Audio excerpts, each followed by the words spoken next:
Без сомнения, эта бы выставка не состоялась без партнеров этих выставки, без наших друзей. И я хочу с большим удовольствием вручить памятный адрес председателю общества Курултай-Башкир города Ноябрьска Иреку Фатхетдиновичу.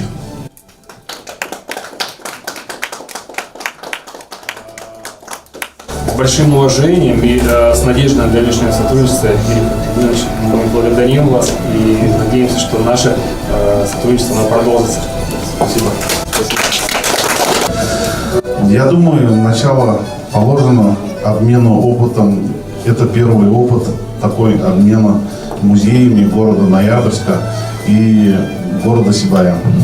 То есть этот музей присутствовал уже в городе Новый Уренгой, а наш музей поехал в город Сибай. Также сибайцы знакомятся с колоритом Ямало-Ненецкого автономного округа. Мы знакомимся также с колоритом башкирского народа. Вообще, если они занимались полуключевым образом жизни, то, естественно, значит, было какое-то жилище. И мы подразумеваем юрту. Башкирская лошадь, она сильно отличается от обычной. Она коренастая, сильная. Она может так же, как разгоняться в степи, так же и по холмистым скалам подниматься вместе с наездником. И поэтому она отличается от обычной лошади. Еще она очень выносливая.